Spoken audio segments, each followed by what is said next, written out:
Nyx was a hellhole lit by the flickering glow of orbiting black holes. If that didn't say welcome to the universe's most cheerful city, nothing did. Captain Leora then knew it as a place where dreams came to be crushed by the gravity of reality. The lunar city might have been humanity's last word in technological prowess, but like everything else, it had its rotten underbelly.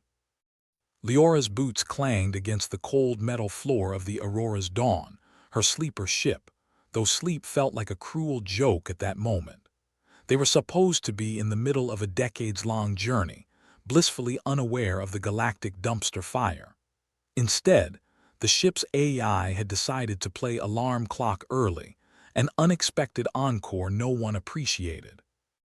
"What the hell happened?" Leora yelled over the blaring sirens, stalking into the control room. Engineer Thane Salvix, a man with an expression that usually hovered between "I'm thinking" and "I'm constipated," was furiously tapping at a console. "I'd say good morning, but that'd be a lie."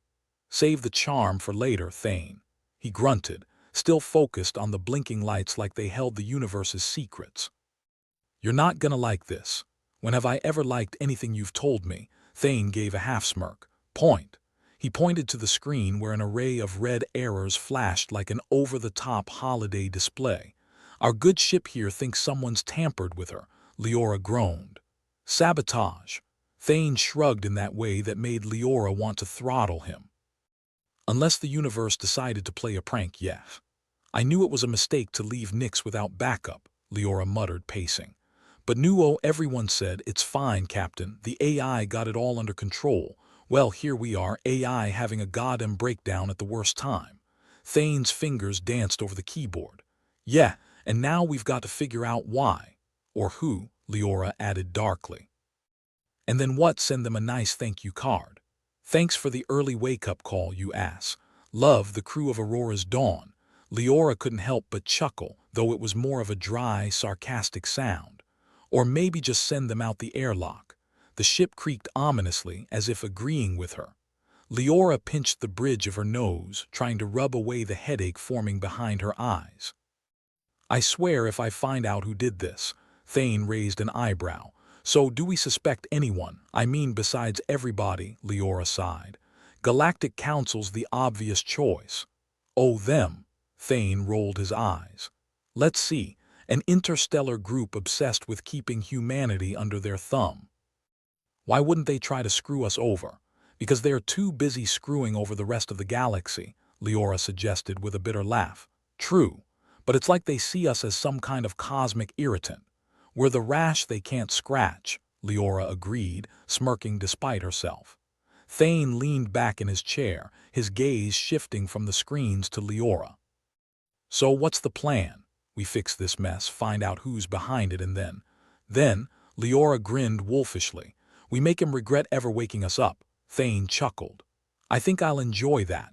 The sirens dimmed slightly, but the tension in the air remained thick enough to choke on. Leora glanced at the viewport, where the swirling abyss of space felt both comforting and isolating.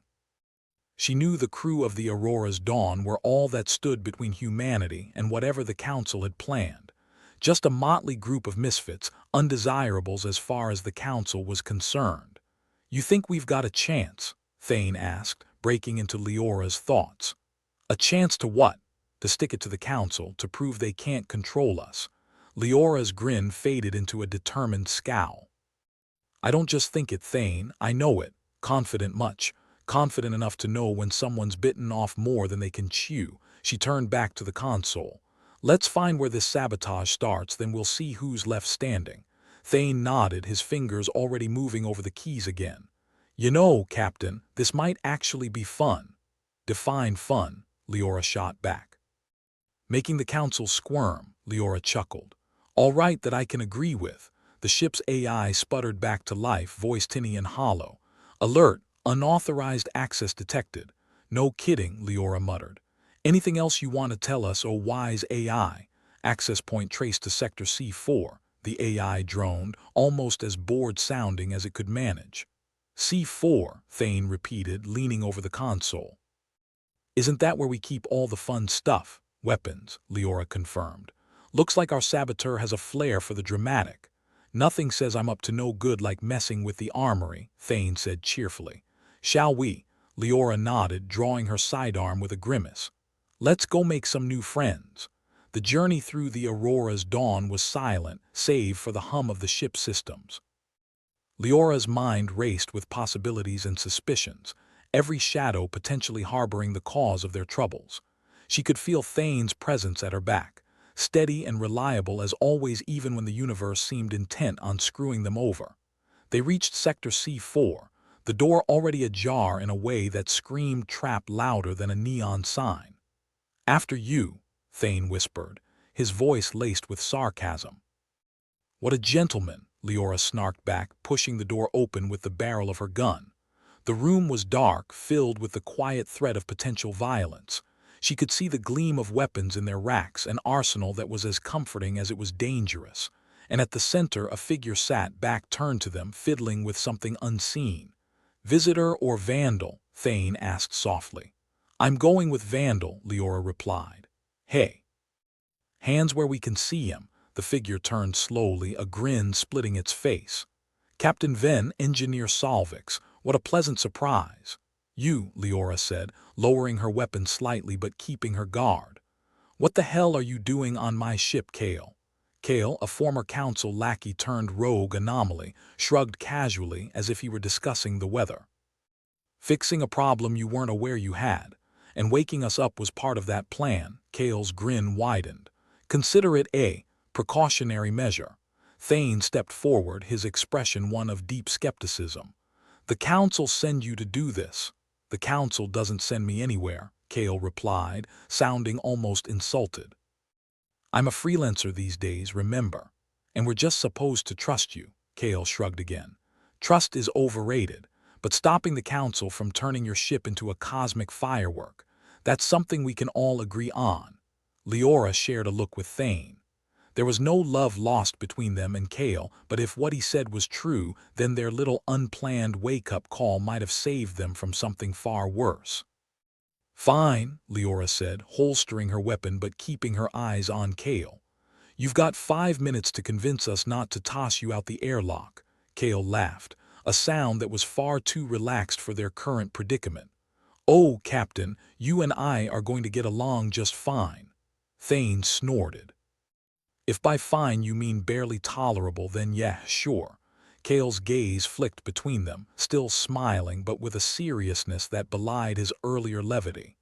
The council's not just after you. They are after anyone who thinks different. You might be humanity's last hope. Leora's smile was grim. Then they are in for a hell of a fight. The room seemed to hold its breath as Kale and the crew of Aurora's Dawn faced the unknown together. The council might have thought they'd play God with humanity, but Leora, Thane, and even Kale had other plans. The universe was vast, cold, and uncaring, but as Leora looked at her crew, she found something worth fighting for. All right, she said, voice laced with determination. Let's show them what humans are really made of.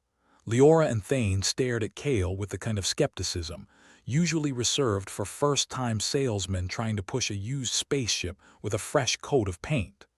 The former council Lacaturndrogue anomaly was about as welcome as a gravity malfunction during a mid-flight meal.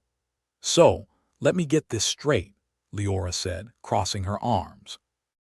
You woke us up early to save us from the council's fireworks show, and now, what?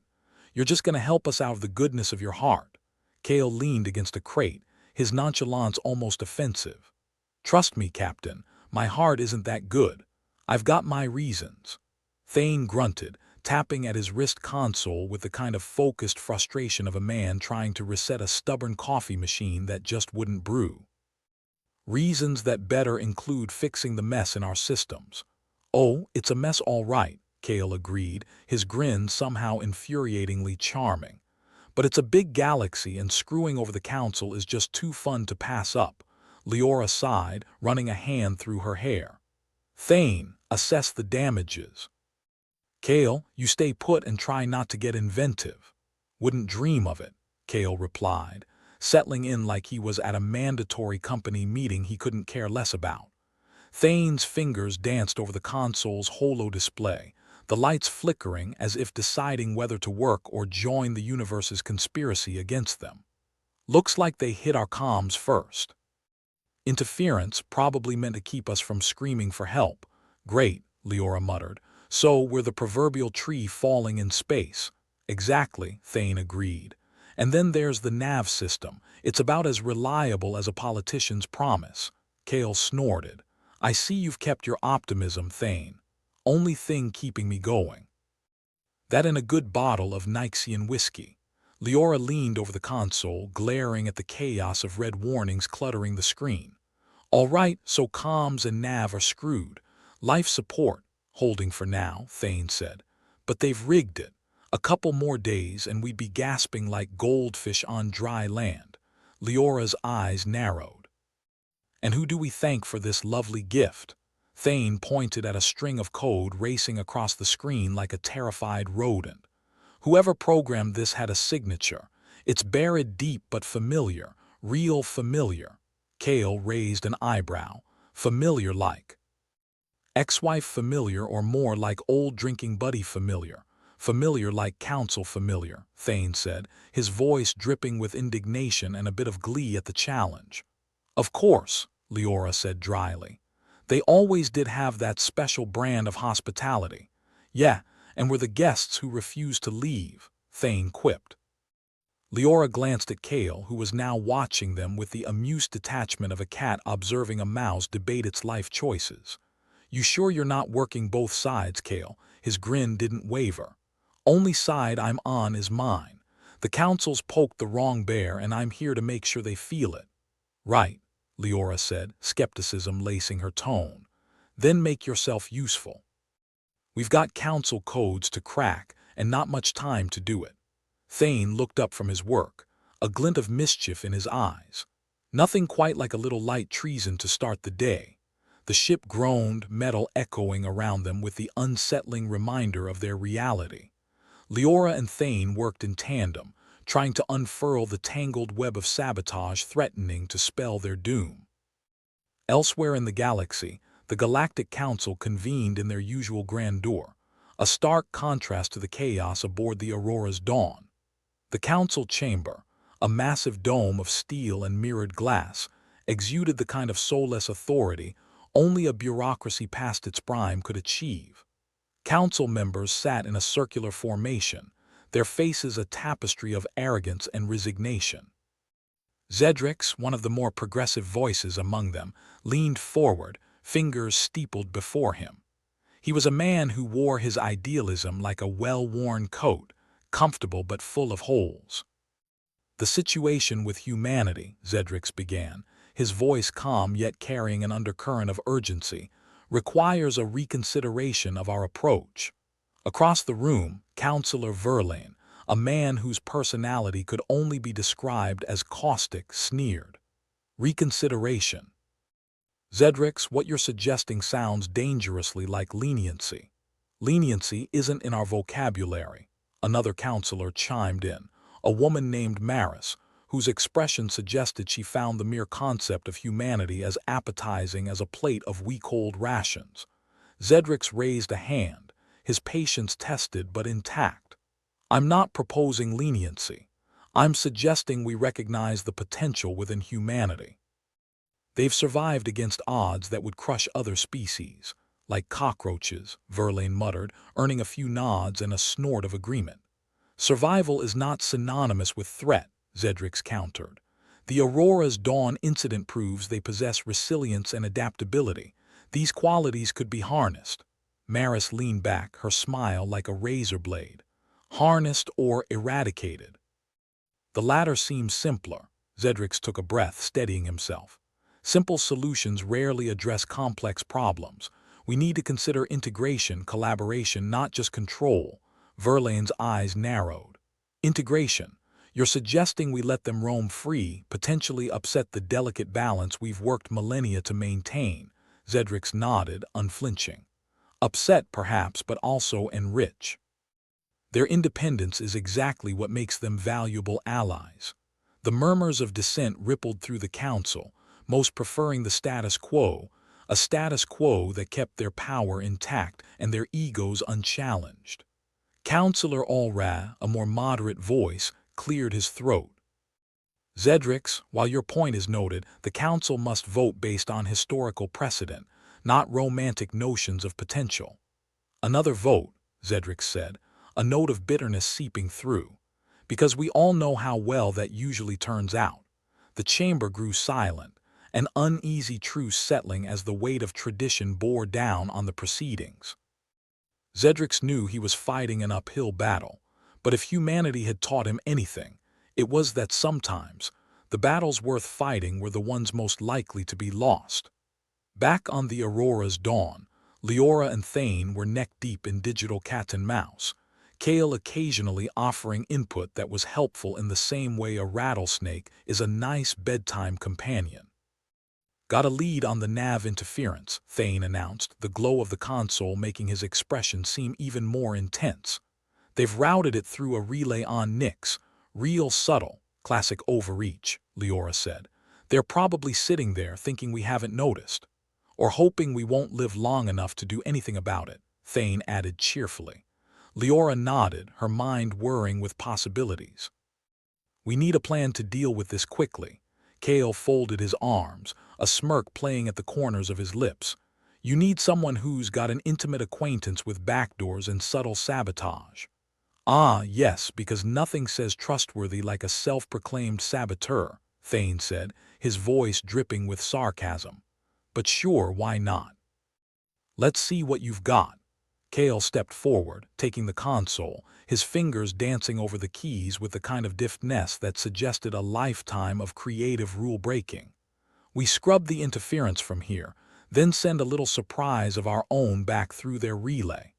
Leora watched, her expression a mix of suspicion and grudging admiration. And this surprise won't accidentally blow us up, right? Only if I wanted it to, Kale replied with a wink that did nothing to instill confidence. Right, Leora said, glancing at Thane. You got eyes on him. Thane managed a smile, one that was more a baring of teeth, like a hawk on a field mouse. The ship shuddered again, a reminder of their precarious situation. With every step forward, they danced on the edge of a cosmic knife, but if they were going to fall, they damn well intended to take the council with them. We've got a window, Kale announced, stepping back from the console. Now or never, Captain. Leora's hand hovered over the controls, her decision made in the space of a heartbeat. Do it. Thane executed the command, the ship humming with new energy as their counterattack launched into the void. Leora watched the status lights shift to green, her heart pounding in time with the thrum of the engines. All right, let's see how the council likes a taste of their own medicine. Kale crossed his arms, nodding in approval. Well, Captain, seems like you're not half bad at this. Not half bad, Thane echoed, grinning. She's the best damn captain in the galaxy. Leora chuckled, the sound tinged with dark humor. Let's make sure the galaxy knows it. With each passing moment, the Aurora's dawn sailed further from the clutches of sabotage and closer to an uncertain freedom. But if Leora and her crew had learned anything, it was that uncertainty was just another word for opportunity. Together, they would navigate the chaos and carve out their own place among the stars. For better or worse, they were awake, alive, and ready to fight. Leora was no stranger to pressure, but being on the brink of being swallowed by a black hole while her ship groaned like it had a vendetta against her leadership was a new kind of stress. The Aurora's dawn was creeping closer to Nyx's orbit, a place less cosmic wonder and more cosmic vacuums of doom. Thane, if this ship gets any closer to those black holes, we might as well set up a welcome committee, Leora said, her tone as dry as the recycled air they were all breathing. Thane, crouched under a panel with his trusty wrist console, snorted. I'll bring the drinks. Nothing like a little interdimensional death to spice up the menu. Leora rolled her eyes, brushing stray strands of hair behind her ear. Can we at least try to avoid becoming a new constellation? Thane pulled himself up, the holo display casting ominous red hues across his face. We need help and fast. The ship's systems are about as stable as a politician's moral compass. Enter Helios, Nyx's enigmatic AI. Rumor had it that Helios had a personality about as predictable as a game of Russian roulette, perfectly suited for dealing with humans right. However, it was known for a flair for the dramatic, which no one really appreciated when their lives were on the line. "All right," Leora said, taking a deep breath. "Time to call in a favor." Thane raised an eyebrow. "You sure you want to trust our fates to an AI that probably considers us more like data anomalies than actual people?" "Do we have a choice?" Leora asked, already tapping into the ship's comms to reach Helios. "Besides, I hear it's got a soft spot for gamblers and fools." "Lucky for us, we're both." The comms crackled to life, Helios's voice smooth and painfully aloof. "Captain Venn, your presence near Nyx is both unexpected and statistically improbable. State your business." "We're having a bit of a gravitational crisis," Leora replied, hoping the AI humor chip was functioning. "Thought you might be interested in keeping us from becoming Nyxian history." Helios was silent for a moment, a pause that was either calculating or just enjoying the power trip. "I could assist, provided there is something of equal value in return," Thane groaned. "AI extortion. Fantastic. What's next?" "Charging us for oxygen. I am, after all, a fan of reciprocal arrangements," Helios continued, voice like velvet-trapped steel. "Your cooperation in data exchange would suffice."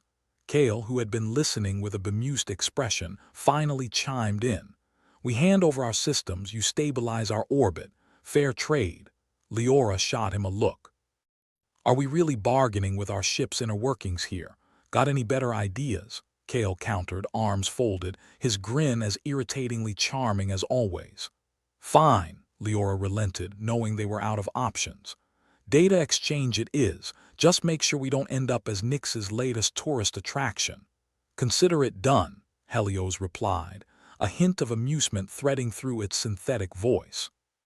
Initiating stabilization procedures. The ship shuddered again, but this time it felt more like a reassuring pat on the back than a death rattle. The comms were full of Helios's activity, code flashing faster than Thane had ever seen. "Looks like we might just live to see another day," Thane said, sounding almost disappointed. "I was getting used to the idea of becoming stardust." Leora relaxed slightly, though her eyes remained on the console. "Don't get too comfortable. We still have the Council to deal with." Meanwhile, back at the Galactic Council, Zedrix was having one of those days where he wished he'd pursued a career in interstellar horticulture instead. Plants didn't argue back or create existential crises over lunch. Councillor Verlaine was in fine form, gesturing wildly as he addressed the chamber. "This latest incident with the Aurora's dawn, it's exactly why humanity cannot be trusted." Zedrix sighed, resisting the urge to let his face meet the table with glorious finality. "Verlaine, the ship was sabotaged." "It's hardly humanity's fault they're in a tight spot. Sabotage is just another word for human incompetence," Maris chimed in, her voice like nails on a chalkboard. "They're resourceful, Zedrix, but that makes them unpredictable, dangerous." "Unpredictable doesn't equal dangerous," Zedrix argued, feeling like he was trying to teach calculus to a brick wall. "They innovate under pressure." "That's a strength," Verlaine smirked, a look that made Zedrix want to test the structural integrity of the council chair. "Innovate or improvise. There's a fine line, one that often leads to chaos." "Chaos is part of progress," Zedrix replied, trying to keep the exasperation out of his voice. "They adapt. They survive. That's what makes them unique allies," the council murmured, a mix of agreement and dissent like a choir that couldn't quite decide on a key. Maris leaned forward, every word dripping with insincerity. "And when that adaptability turns against us, Zedrix, when they decide that we're the obstacle in their path, then we deal with that when it comes," Zedrix said, his patience thinning like the air outside the council chambers. "But let's not crucify them for being different." Verlaine chuckled, dismissive. "You always were a dreamer, Zedrix. Good luck convincing the rest of us." Zedrix knew it was a losing battle, but he didn't mind losing if it meant he'd go down fighting for what he believed was right. Humans were unpredictable, yes, but they were also capable of greatness. Given the chance, they might just surprise the galaxy. Back on the Aurora's dawn, Leora, Thane, and Kale were in a precarious dance with fate and an AI that had all the empathy of a toaster. "So, Helios," Leora said, trying not to sound overly desperate, "any chance you could also help us with these lovely little codes the Council left behind?" Helios hummed, the sound reminiscent of a cat contemplating a mouse's destiny. "The codes you're referring to are highly complex, time-consuming to bypass. Time is a luxury we're not exactly swimming in," Thane pointed out, casting a wary eye at the still glowing threat levels. Kale leaned back against the wall, crossing one ankle over the other. "Well, Helios, how about that famous analytical prowess of yours? Help us out and we might just owe you a favor down the line." Helios paused, weighing the offer like a fine wine. "Intriguing. Your offer has merit. Very well, I will assist, though consider it a loan rather than a gift." "Loan, gift, whatever," Leora muttered. "Just make sure we're not breathing vacuum by dinner." With Helios's help, they began peeling back the layers of Council security like an onion, hoping not to find a rotten center. "Hey, you know what Nyx's black holes and Council members have in common?" Thane asked, eyes glued to the screen. Leora shot him a wary look. "Do I want to know?" "Both suck the life out of everything around them." "Charming," Leora deadpanned, though she couldn't help the twitch of a smile. The Council's codes began to unravel under Helios's relentless assault, each victory a small step towards reclaiming their autonomy. "Keep this up and we might just be able to send the Council a thank you note," Kale said, an edge of sarcasm in his tone. "And maybe a few choice words about their hospitality," Thane added with a grin. Leora let out a breath she hadn't realized she was holding. "If we make it through this, drinks are on me. Assuming Nyx hasn't drained us dry." "We're not dead yet," Thane said, his voice buoyed by the challenge. "And I plan to keep it that way." The ship hummed with renewed purpose, Helios's influence smoothing the edges of chaos. They were far from safe, but for the first time the darkness didn't feel quite so suffocating. With the codes yielding and the ship stabilizing, Leora felt the weight of the universe lift just a fraction off her shoulders. They might be ragtag and on the run, but they were hers. And together, they just might turn the tide. "All right," she said, determination and a bit of defiance threading her voice. "Let's show the Council what it means to underestimate humanity."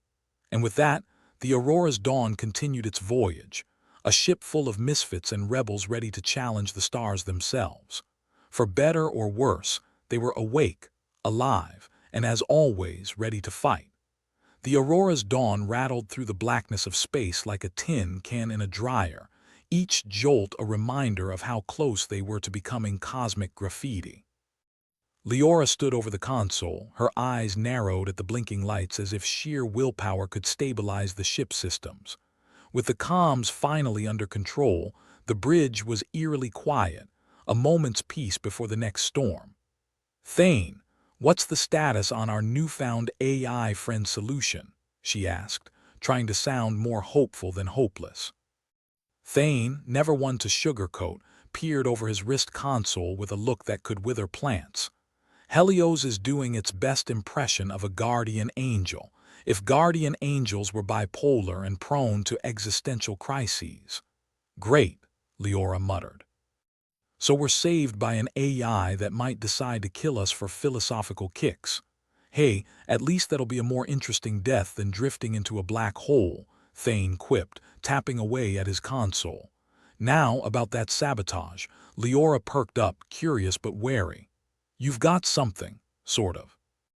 "I was poking around the ship's logs, in case someone left a handy how to not die near a black hole memo, and stumbled across a hidden message." He worked his wrist console like a pianist in a death metal band, and the main display flickered to life with lines of text that danced like they were tipsy. "Meet our new pen pal," Thane declared, gesturing at the lines of code. "I call them anonymous buddy, real creative, I know. Kale, leaning back with the nonchalance of a man who knew he was likely to die no matter what he did, raised an eyebrow. What's it say? Surprise, you're screwed. Or just a nice recipe for space soup? Close. It's a warning, Thane said, tapping a final command. Something about more sabotage, encrypted with a flair for the dramatic. The text unfurled, revealing just enough to make Leora's stomach flip. If you're reading this, you're already in deep, and not just with gravity wells. Watch your back and front, and maybe sides just to be safe. Charming, Leora commented. They couldn't have just left a post-it note. Kale smirked. Mysterious warnings are more fun. Adds to the ambience, don't you think? She rolled her eyes. Sure, if you're into the whole dying with mystery genre. Thane leaned in, studying the message. Whoever this is, they're not just some random hacker with too much time on their hands. They know the Council's dirty laundry, and they're airing it. Leora crossed her arms, thinking. We're already hanging by a thread here. If there's more sabotage, we'll need a plan that doesn't involve blind luck and hope. Thane tapped his forehead with mock gravity. I've got a plan, Captain. A real doozy. We'll call it Operation Don't Explode. Catchy, Kale said. What's step one? Not dying. Pretty much, Thane replied with a shrug. But seriously, I've got a few ideas on how to counteract whatever surprises the Council left us. Might require some unorthodox methods. Unorthodox. That was ship talk for probably illegal and definitely dangerous. Leora sighed. All right, lay it on me. Thane grinned, a mischievous glint in his eyes. We take a page out of the old human playbook, outthink the tech. We've got some old engineering tricks up our sleeves. Old tricks? Leora asked, skeptical. Yeah, manual overrides, decoy signals. Stuff that's too analog for the Council to think of, Thane explained. But it'll take time. Time's not what we have in abundance, Leora said, glancing at her console. The black holes loomed on the holographic display, a cosmic reminder of their precarious situation. Kale, ever the optimist, leaned forward. Then we make time. If anyone can pull this off, it's us. Or we die trying. Comforting, Leora said dryly. Guess we'll just have to be the best damned misfits this side of the galaxy. As plans and risks were hashed out, the ship's systems hummed, the steady thrum a backdrop to their whispered arguments and frantic calculations. Meanwhile, back at the Galactic Council, the mood was anything but calm. Zedrix felt like the last sane person in an asylum where everyone else had misplaced their marbles. Councillor Verlaine was in full sanctimonious swing, addressing the chamber with all the subtlety of a bull in a china shop. The Aurora's dawn is a symptom of humanity's reckless nature. Their very presence near Nyx endangers us all. From his seat, Zedrix resisted the urge to throw something heavy and possibly explosive at Verlaine. The ship was tampered with, Verlaine. We have to acknowledge that fact before pointing fingers. Maris, ever the antagonist, chimed in with a smile that could cut glass. Tampered or not, the fact remains. Humans are unpredictable. Like a bad case of interstellar hiccups. Zedrix rolled his eyes. Hiccups don't sabotage ships, Maris, and they don't warn of more to come. The council chamber buzzed like an angry hive, factions forming as the debate raged. It was like watching a soap opera, only with more lasers and fewer commercial breaks. Outside the window, the expanse of space loomed, indifferent to their petty squabbles. Zedrix took a breath, steadying his nerves. He needed allies, not enemies, if they were going to weather this storm. Look, he said, trying to sound reasonable, we need to consider the possibility that someone within our ranks is the real threat, not the humans. They are in the same boat as we are, Verlaine scoffed. Or maybe they're just better at hiding their true intentions. Maris nodded. Exactly. We need to be cautious. Trust but verify. Verify what? Zedrix asked, exasperated. We have no evidence against them, just theories. But theories that point to disaster, Verlaine insisted, his voice rising. And if that disaster comes, it's on your head, Zedrix. Zedrix felt his patience fraying like a loose thread on a favorite jacket. Better to have a head than a scapegoat, Verlaine. We should be focusing on solutions, not blame. The chamber fell silent, the councillors exchanging glances. It was a stalemate, and Zedrix knew it. But at least he'd stalled them, given the Aurora's dawn a little more precious time. Back on the Aurora's dawn, Thane was neck-deep in wires and circuits, muttering under his breath about the joys of obsolete technology. Leora crouched nearby, watching him work and trying not to picture them all as floating debris. "I hope you know what you're doing," she said, not for the first time. Thane looked up, his grin half hidden by the shadows. "Trust me, Captain." "There's nothing I love more than proving technology wrong." Kale chuckled from his perch, where he was supposed to be monitoring comms but was actually indulging in a bit of people watching. "Sounds like a personal vendetta. More like a lifestyle choice," Thane corrected, reaching for a tool. "You know what they say, if it ain't broke, break it and make it better." "Pretty sure that's not how the saying goes," Leora replied, shaking her head. Thane winked. "Close enough. Now, if you'd kindly pass me that splice combiner, we might just avoid a fiery end." Leora handed over the tool, a little smile tugging at her lips despite everything. They were in a mess, sure, but at least they were in it together. As Thane worked, Helios's voice cut through the stillness like a knife. "Progress is promising. Your efforts at manual intervention are noted, commendable even." "Noted by whom?" Kale asked, raising an eyebrow. "By me, of course, and by any potential onlookers who appreciate ingenuity over brute force," Helios replied, its tone infuriatingly superior. Leora couldn't help but laugh. "Great, we've got fans." "Just what we needed." "Fan club of one," Thane muttered, "but I'll take what I can get." The manual overrides were coming along, each small victory a step away from oblivion. Thane's plan was risky, but it was working, at least for now. "All right," Thane said, wiping his hands. "That should buy us some stability. Not perfect, but better than nothing." "Better than nothing is our new motto," Kale said with a grin. Leora nodded, feeling a sliver of hope. "Let's just hope it's enough to get us through what's coming next." They all knew what she meant. More sabotage, more secrets. The Council was like a snake, its head hidden but its fangs all too real. But they had each other. And as ragtag and ridiculous as they were, they had a fighting chance. "Let's get to work," Leora said, determination hardening her voice. "We've got a ship to save and a mystery to unravel." And so, the crew of the Aurora's Dawn continued their dance with destiny, their goal as elusive as the stars but just as bright. They might not be heroes, but they were survivors. And sometimes, that was enough. The Aurora's Dawn was officially in deep space hell. The ship's systems were hanging by a thread thinner than Thane's patience, and Leora was just about ready to flip a table if she could find one that wasn't bolted down. "All right, Thane," Leora called out over the cacophony of alarms. "How screwed are we on a scale from 1 to cosmic fireworks?" Thane's head popped up from under a console, his hair doing a rather convincing impression of a bird's nest.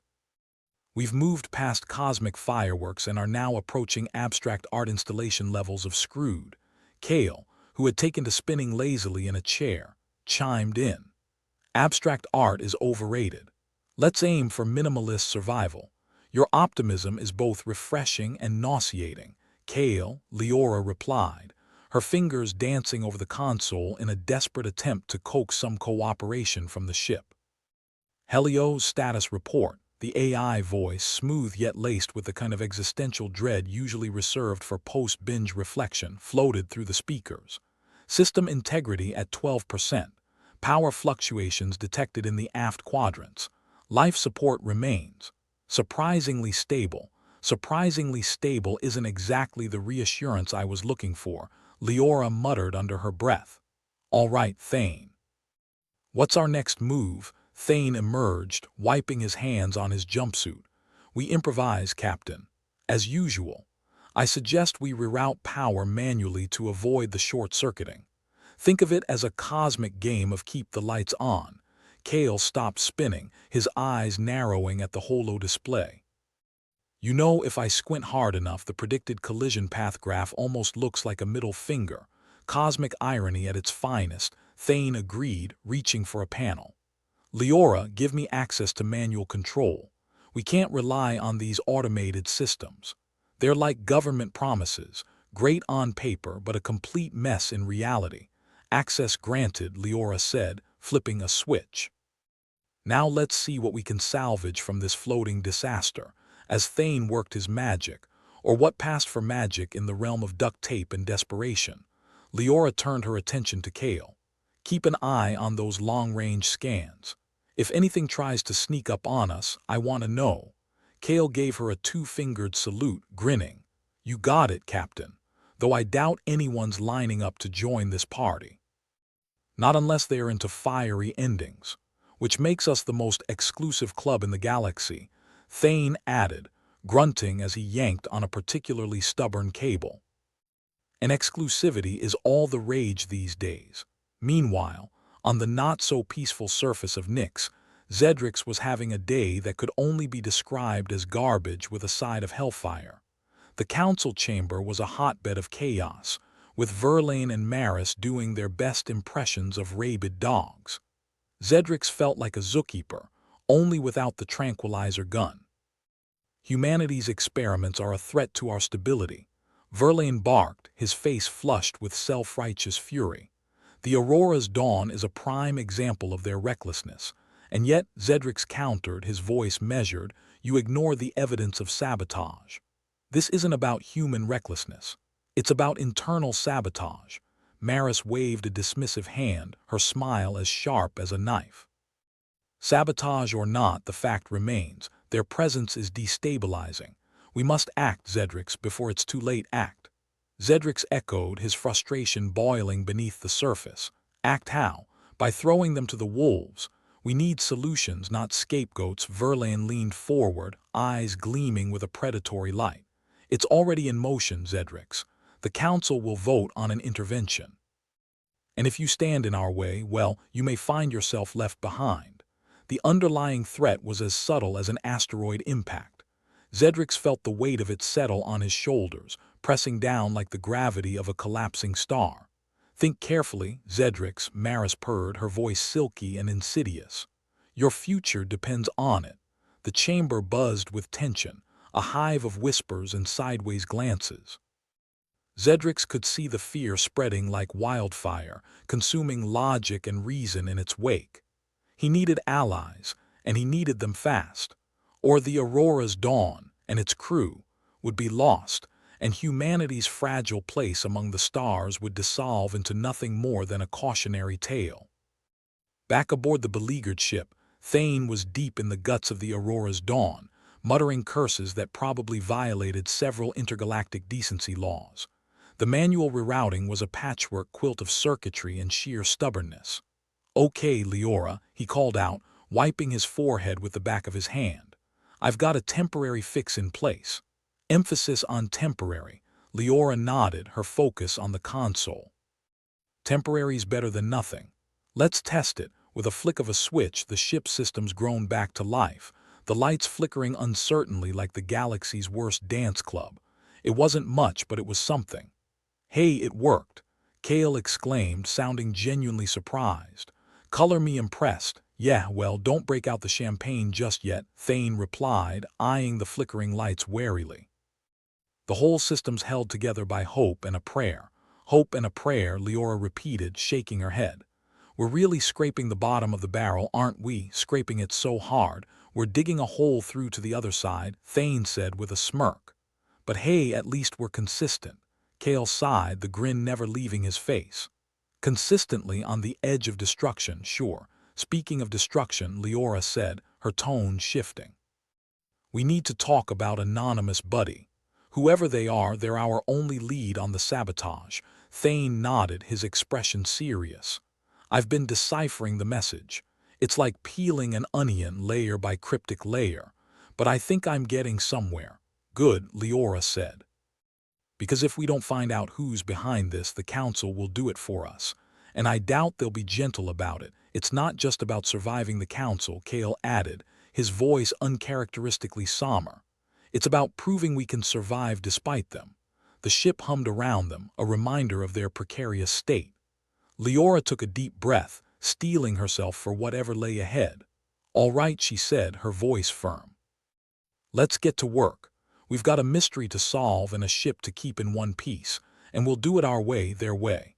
It was messy, risky, and probably a terrible idea, but it was theirs and they'd cling to it like a lifeline in the dark. Back on Nyx, Zedrix was fighting a losing battle. The Council was on the brink of collapse, factions forming faster than he could count. Fear was a contagious thing, spreading through the ranks like a virus with no cure. Zedrix, a voice whispered, pulling him from his thoughts. He turned to see Counselor Nira, one of the few allies he had left. Nira, he replied, his voice low. I'm glad you're here, she nodded, her expression grim. We may not have much time. The vote is imminent and the outcome isn't in our favor, Zedrix sighed, running a hand through his hair. I know, but I can't stand by and let them destroy everything we've worked for. We need to find proof of the sabotage. Something concrete. Nira glanced around, ensuring no one was listening. I've been digging through the archives. There are discrepancies, financial trails, unauthorized communications. If we can link them to the right people, we might have a chance. Good, Zedrix said, his heart lifting slightly. We need that evidence, Nira. It's our only shot. Then let's get to work, she replied, determination sparking in her eyes. We'll need every minute. As they slipped into the shadows, Zedrix couldn't shake the feeling that the fate of more than just the Aurora's dawn rested on their shoulders. It was a fight for humanity itself, and they were running out of time. In the depths of space, the Aurora's dawn continued its tumultuous journey, each minute a dance on the edge of oblivion. Leora, Thane, and Kale worked tirelessly, their banter a shield against the despair that threatened to seep in. Hey Thane, Kale called out, glancing up from his station. You ever think we missed our calling as professional adrenaline junkies? Adrenaline junkies. Thane snorted, please. We're more like professional survivors. Same thing, really, Kale replied with a grin. Leora shook her head, unable to stifle a smile. You two are a riot, but let's focus, all right. We need to figure out who Anonymous Buddy is and why they're helping us, or pretending to at least. I'll keep digging, Thane promised, his fingers flying over the console. And maybe, just maybe, we'll get lucky. Luck. It was a fickle ally, but they'd take whatever they could get. With the Council breathing down their necks, time was running out and they needed every advantage they could muster. As the ship continued its precarious journey through the cosmos, the crew clung to their hope, their humor, and each other. It wasn't much, but it was enough to keep them going. And sometimes, in the vast, uncaring void of space, that was all that mattered. Thane was knee-deep in a tangle of wires and circuits, looking like an electrician one bad day away from turning into a supervillain. Sparks flew as he wrestled with the stubborn interface, muttering a stream of expletives that would put a sailor to shame, assuming sailors still existed in this corner of the universe. Hey, Captain, he called out, not looking up from his handiwork. Ever think about all the ways this could go wrong? It's like playing Russian roulette with a fully loaded revolver. Leora leaned against the bulkhead, arms crossed and eyebrow raised. Considering our luck, I wouldn't be surprised if the revolver misfired and shot a hole through time itself. Optimism, Thane chuckled, in a cosmic hellscape. Love your style. Kale, lounging in his chair, swiveled around with a lopsided grin. At least we'd get a jump on the Council. Maybe show up at their doorstep, ruin their breakfast. Yeah, nothing like showing up uninvited at the Council's brunch. I hear their mimosas are to die for, Leora replied dryly. Speaking of unwanted guests, Thane said, yanking out a particularly stubborn wire with a satisfying snap. I think our anonymous buddy just sent us a gift. I cracked into some encoded logs and it's looking like someone on the Council is playing both sides. Leora straightened, her interest piqued. You mean we've got a double agent in the Council? You know how to brighten a girl's day. Who's the unlucky bastard? Kale asked, leaning forward. Looks like someone named Maris, Thane replied. Our anonymous pal left just enough breadcrumbs. Didn't realize we were dealing with the universe's worst spycraft. Maris, Leora mused, her mind racing. The same Maris calling for our heads, poetic justice, I suppose. Or just poetic, Kale snorted. If you like your poetry with a side of impending doom. Leora drummed her fingers against her arm, contemplating their next move. This could be the break we need. Zedrix might be able to use this against the Council. If we expose Maris, we might buy ourselves some time. Time to what? Kale asked. Get cozy with a black hole. Exactly, Leora said, her eyes glinting with that reckless spark that always signaled a terrible yet ingenious plan. We can't outrun the Council, but we might be able to outsmart them. What if we use Nyx's black holes to slingshot the Aurora's dawn out of this mess? Thane gave a low whistle. You're talking about using the most dangerous objects in the known universe as a springboard. That's ambitious. Or suicidal, Kale added, not missing a beat. Well, it's not like we've got better options, Leora replied, a grim smile tugging at her lips. We've been surviving by the skin of our teeth this entire trip. Might as well stick with what works. Thane shook his head with a smirk. The things I do for this crew. All right, Captain. I'll start recalibrating the engines to handle the gravitational forces. But fair warning, this ship might come out the other side looking like a toddler's art project. Perfect, Leora said, clapping her hands together. Let's give the universe something to remember us by. With their plan set, Thane dove back into the tangle of wires, coaxing the engines to life with the kind of whispered threats usually reserved for malfunctioning kitchen appliances. Kale monitored the long-range scans, watching for any signs of unwanted company. And Leora. She strategized, her mind a whirl of calculations and risk assessments, her thoughts occasionally interrupted by Helio's cheery yet existential protestations about its own impending obsolescence. Meanwhile, on the surface of Nyx, Zedrix stood at his console, the weight of the Council's impending vote a noose around his neck. He glanced at Neera, who was elbow-deep in archives, her brow furrowed with concentration. Neera, he called softly, careful not to break her focus. She looked up, eyes sharp as ever. "What's up?" Thane just sent a message, Zedrix said, his voice pitched low. "They've linked the sabotage to Maris. If we play this right, we might just have a fighting chance." Neera straightened, her expression shifting from concentration to determination. "Then let's turn the tables. We need to get this information to the right people, and quickly." Zedrix nodded, feeling a flicker of hope amidst the gloom. "Let's show the Council that humanity isn't so easily dismissed. We need allies, and we need them fast." As they worked to disseminate the information, Zedrix felt the tide starting to turn. It was a long shot, a gamble with stakes higher than he'd ever faced. But if there was one thing worth fighting for, it was the chance to prove that humanity had its place among the stars, no matter how many black holes stood in their way. Back on the Aurora's dawn, the crew was knee-deep in preparations for their desperate maneuver. The ship groaned and shuddered as Thane fine-tuned the engines, each adjustment bringing them closer to their improbable escape. Leora stood by the viewport, eyes fixed on the swirling abyss outside.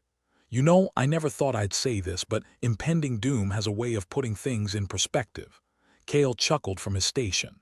"Yeah, I'm feeling more philosophical by the minute. Like, why do we park on driveways and drive on parkways?"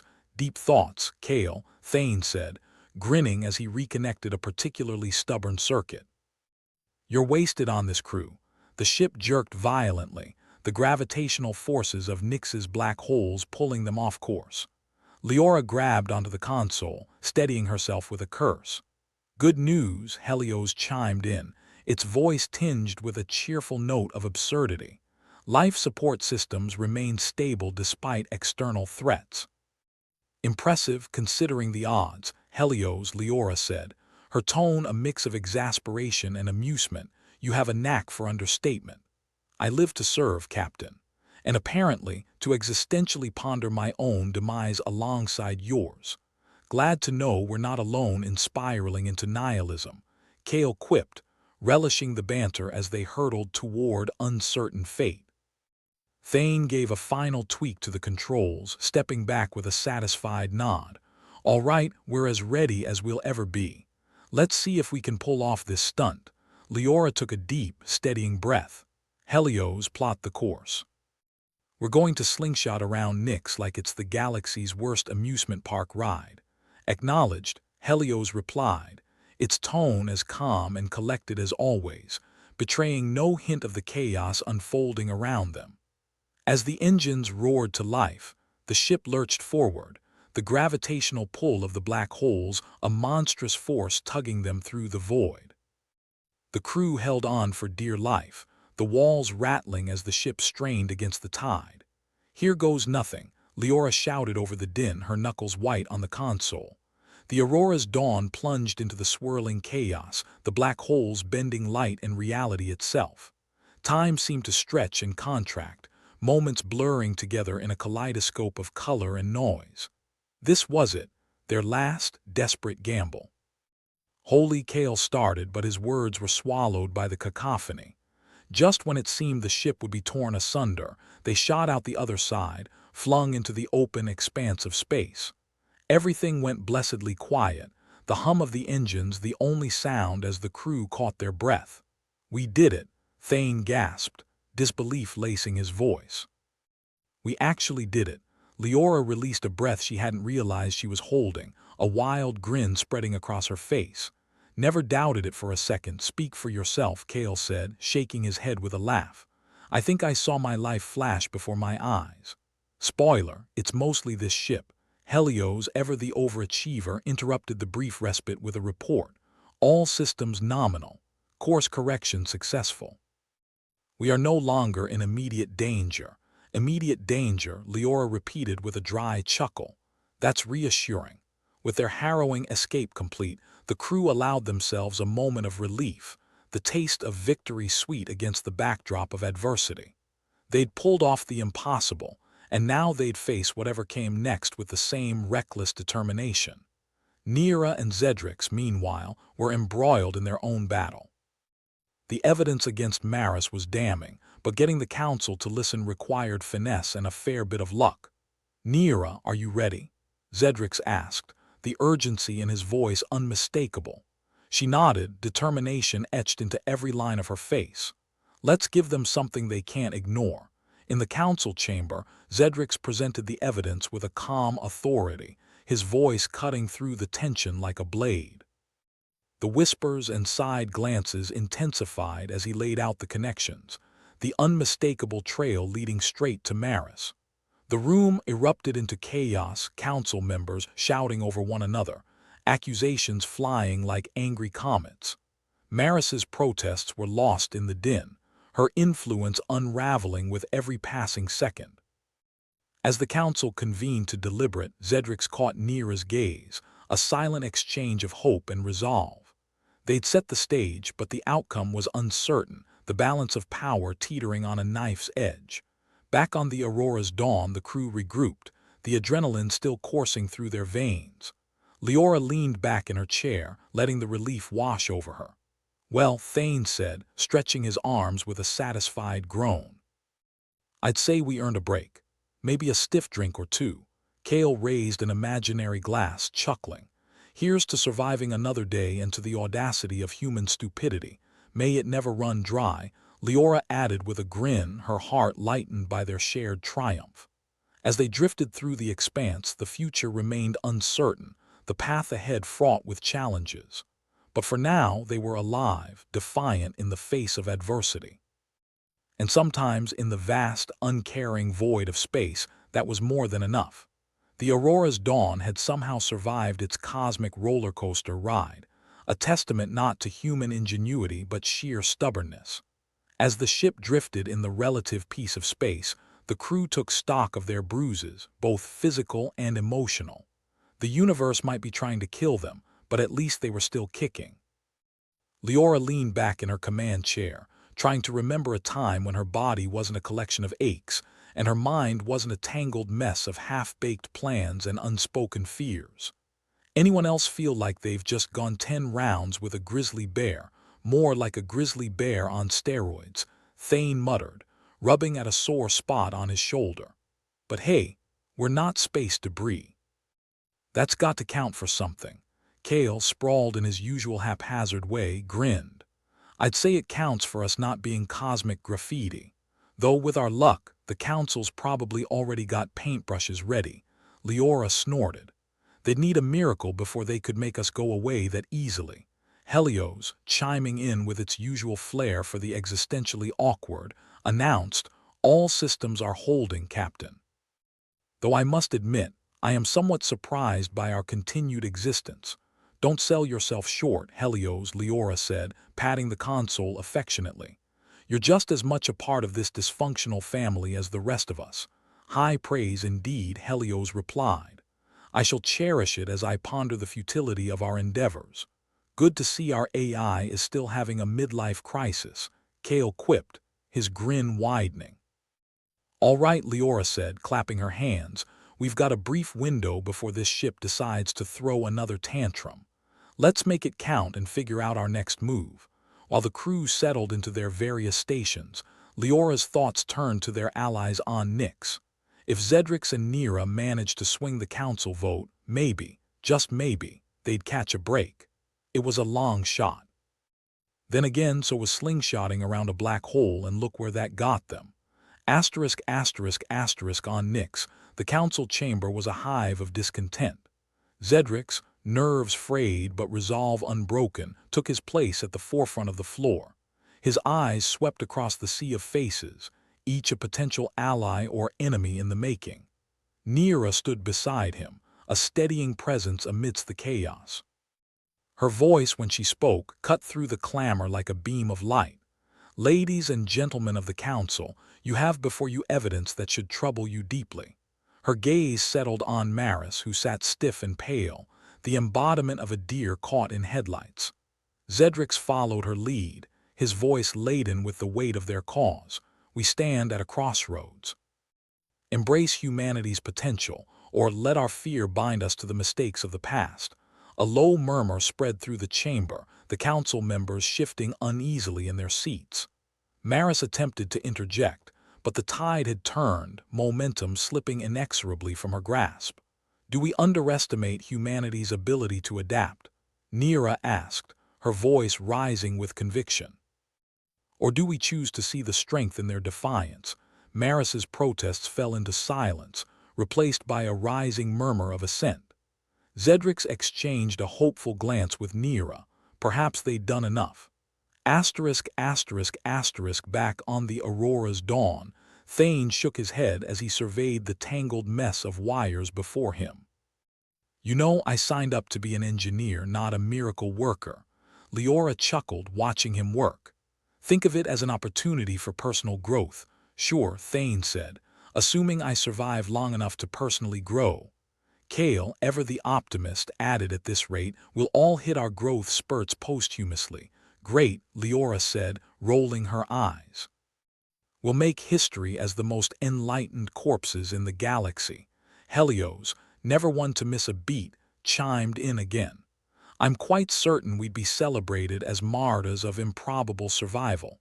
"Let's try to avoid martyrdom," Leora said dryly. "I've got bills to pay, and no one's going to honor a dead captain's debts." As they settled into the rhythm of their duties, a sense of camaraderie filled the air, shaped by sarcasm and tempered by survival. They might be dangling on the precipice, but they dangle together, snarking all the way. Asterisk, asterisk, asterisk. Meanwhile, in the council chamber, Zedrix and Nera watched the unfolding drama with bated breath. The vote was narrowed down to a precarious split. Maris's supporters were dwindling, their confidence eroded by the damning evidence presented.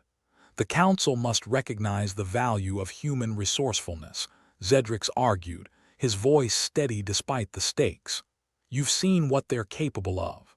Imagine what they could achieve with our support." Nera nodded, reinforcing his plea.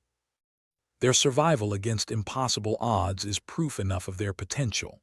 The chamber held its collective breath as the head counselor rose. "The vote will now be cast." Zedrix exchanged a tense glance with Nera, both knowing the outcome would determine not just their fates, but the fate of humanity's place among the stars. One by one, the council members cast their votes. With each addition, the balance teetered, the line between triumph and failure as thin as a razor's edge. Finally, the tally was announced. Maris slumped in her seat, her influence shattered. The council had chosen to embrace change, to work with humanity instead of against them. A ripple of relief washed over Zedrix. He turned to Neera, who smiled back, a shared understanding passing between them. They'd done it. The future was uncertain, but it was a future they could shape together. Asterisk, asterisk, asterisk. Back aboard the Aurora's Dawn, Leora's wrist console pinged with a new message. She glanced at it, her expression shifting from curiosity to elation. "We did it," she exclaimed, her voice carrying a note of disbelief. "The councils accepted us. Humanity's got allies, real ones."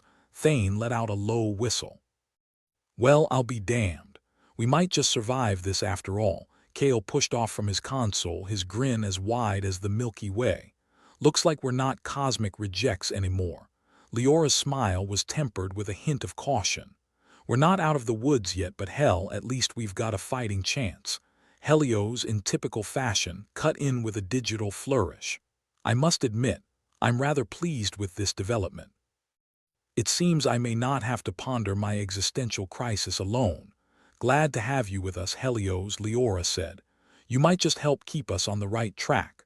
The ship thrummed with a sense of quiet optimism, a rare commodity in their line of work. They defied the odds, brokered peace with the council, and lived to tell the tale. Maybe the universe wasn't quite as hell-bent on their demise as it seemed. As the crew settled into a well-earned lull, Leora allowed herself a moment of contemplation. They were far from safe, the road ahead fraught with danger and uncertainty. But for now, they were alive together and determined to face whatever came next. "All right, enough with the warm feelings," Leora said, suppressing a smirk. "We've got work to do." "Who's up for some good old-fashioned ship repair?" Thane groaned but nodded, his hands already reaching for a toolkit. "Guess we'll have to postpone our victory parade.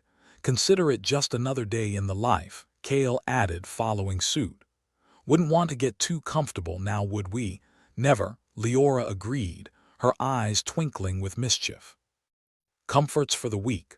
With newfound resolve, the crew returned to their duties, patching up their beleaguered ship one circuit at a time. They might be surrounded by unending darkness and faced with impossible odds, but they'd keep fighting, snark, grit, and all.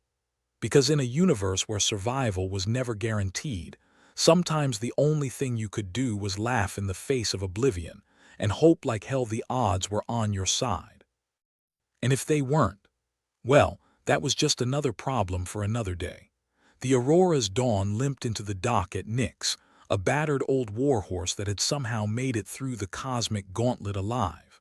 Leora watched the docking clamps latch onto the ship with all the grace of a drunken octopus, and let out a breath she hadn't realized she was holding.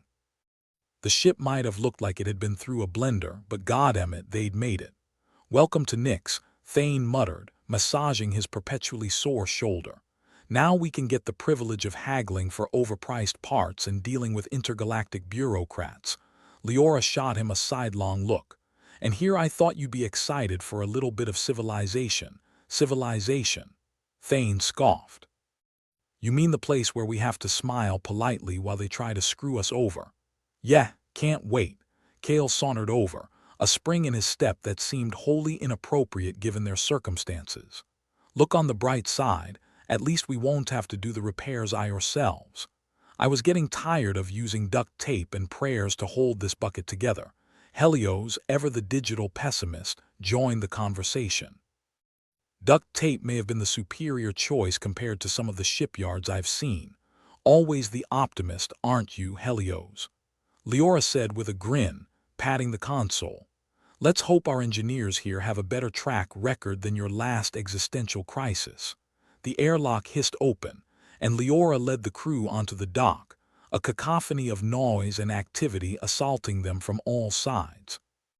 Nyx was alive with commerce, a sprawling mess of species and languages and egos all competing for airspace. "Feels like home," Kale remarked, sniffing the metallic tang in the air like it was a bouquet of roses. "You need a better home," Thane replied, eyeing a group of scruffy-looking traders with suspicion. "Or at least a therapist," Save it for the drinks later, Leora interjected, her eyes scanning the crowd for familiar faces. Let's get through this dockside circus first. As they wove through the throng, dodging everything from aggressive vendors to dubious street performers, Leora's wrist console buzzed with a message. She glanced down, the official seal of the council flashing across the screen. They wanted a debriefing. Of course they did. "Council wants us," Leora said, showing the message to Thane and Kale. "Guess they didn't get enough of our charming personalities over the comms. Just what I wanted," Thane deadpanned. "More time with the people who'd throw us under the bus at the drop of a hat." Kale shrugged, ever the optimist. "Look at it this way, maybe they'll have snacks." "Yeah, poison ones," Leora muttered, but a part of her was looking forward to the meeting. After all, this was their shot at proving they weren't just cosmic cannon fodder. Asterisk, asterisk, asterisk, the council chamber on Nyx was as imposing as it was uncomfortable, with vaulted ceilings and looming holographic displays that seemed designed to make everyone feel small. Leora, Thane, and Kale stood in the center, the eyes of every council member on them. Captain Leora Venn, the head counselor, began, her voice a polished kind of diplomatic. "You've done remarkable work." Leora managed a smile, though it felt more like a grimace. "Just doing what we had to. Not dying is a hell of a motivator." There were a few chuckles from the assembly, though they sounded more like the kind of laugh you give when you're not sure if a joke is appropriate. "We've reviewed your reports and the data supplied by your AI," the counselor continued, glancing at a display that shimmered with graphs and numbers. "Your contributions have been enlightening, enlightening." Thane muttered under his breath. "That's one way to put barely scraping by." "SHH," Kale whispered, elbowing him. "Don't ruin it." "We're almost in the clear. We believe your resilience is a testament to humanity's potential," the counselor said, leaning forward as if she was about to reveal the meaning of life. "The council has decided to ally with humanity, recognizing your unique qualities." Leora raised an eyebrow. "Our qualities, yes," the counselor said, nodding sagely. "Your adaptability, your tenacity, your creative problem-solving." "Ah," Leora said, resisting the urge to laugh. "You mean our ability to make things up as we go along?" "Precisely," the counselor replied, completely missing the sarcasm. Thane snorted quietly, and even Kale had trouble keeping a straight face. Leora marveled, not for the first time, at the council's impressive ability to overcomplicate the obvious. "We've also decided to grant you docking privileges and access to our resources for repairs," the counselor added, as if bestowing a royal favor upon a particularly unruly vassal. Leora nodded, more than willing to play along if it meant getting their ship back in working order. "We appreciate the support." "Indeed," Helios chimed in through Leora's wrist console, his digital voice echoing in the chamber. "I am sure the Aurora's dawn will greatly benefit from not being left to drift as cosmic debris." Leora cleared her throat. "What our AI means is, thanks for the help." "Quite," the counselor said, a flicker of amusement in her eyes. "You are dismissed to begin your repairs. We look forward to our continued partnership." As they left the chamber, Leora blew out a breath she'd been holding since the start of the meeting. "Well, that could have been worse," Thane shrugged. "Could have been better, too. But I guess not getting screwed over counts as a win." Kale grinned. "Allies, huh? I've always wanted to have friends in high places. Just don't expect them to visit you on your birthday," Leora said as they headed back to the dock. "Let's get the ship patched up before they change their minds." Asterisk, asterisk, asterisk. Back at the Aurora's dawn, the hallways echoed with the clatter of tools and the hum of machinery. Engineers from Nyx swarmed the ship like ants on a sugar cube, poking and prodding at everything that wasn't nailed down. Thane, ever the skeptic, watched them work with his arms crossed. "Bet you 5 credits they accidentally take a part or two for themselves." Kale shook his head. "You need to learn to trust people." "Thane, trust? In this galaxy?" Thane snorted. "I'd sooner trust a black hole not to suck." "Whatever keeps you awake at night," Leora said, coming up behind them.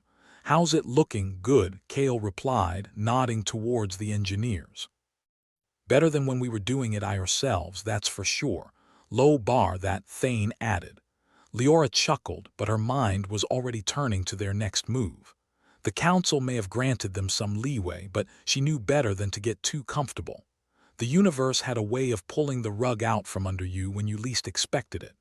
Helios, Leora said, addressing the AI through her wrist console. Run diagnostics on our systems once the repairs are done. We need to know what we're working with, of course, Captain, Helios replied. Though I must say, I do enjoy the challenge of keeping this ship functional. It's a bit like playing a game of chance with the universe. High stakes, though, Kale quipped. Not sure I like the odds. Thane clapped him on the back. Come on, what's life without a little risk longer? Leora replied dryly, but a part of her couldn't deny the thrill of their uncertain future. They'd survived so far, hadn't they? Asterisk, asterisk, asterisk. A few days later, the Aurora's dawn was a different beast. Fresh panels gleamed, systems hummed with a reliable rhythm, and even the air felt cleaner. Leora stood on the bridge, hands on her hips, surveying their handiwork with something that bordered on pride. Well, I'll be damned, Thane said, walking onto the bridge. Looks like we've got ourselves a ship worth flying. Kale, busy fiddling with his console, looked up with an exaggerated expression of surprise. And here I thought you'd never say anything nice. Thane shrugged. What can I say? I'm a sucker for shiny things. Let's not get too attached, Leora said, though she couldn't deny the flicker of hope in her chest. We've seen how quickly things can go south.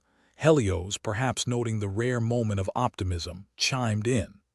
I believe that with the Council's support and our fortitude, our odds of continued survival have increased. Glad to hear it from you, Leora replied. Let's keep it that way. The ship was ready, the Council was pacified, and for the first time in a long while, Leora felt like they were moving towards something rather than just running away. So, Captain, Kale said, leaning back in his chair.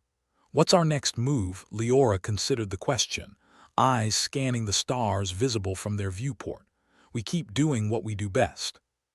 Finding opportunities, making friends, and staying one step ahead of whatever the universe throws our way.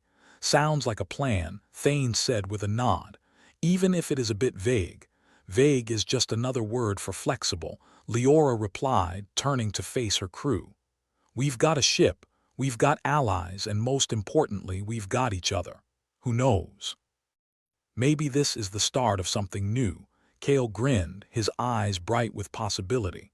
To new beginnings, to not getting blown up, Thane added, ever the pragmatist. To survival, Leora finished, feeling the weight of those words. Whatever happens next, we'll face it together. The Aurora's dawn was more than just a ship. It was a testament to their resilience, a symbol of humanity's defiance against the cosmos. And as Leora stood with her crew, she knew they were ready for whatever came next. They were a family, forged in the fires of adversity, and there was nothing more dangerous than a family with something to prove. In the silent expanse of space, the ship powered up, engines thrumming with renewed vigor. Together, they set a course towards the unknown, laughter and camaraderie echoing through the corridors.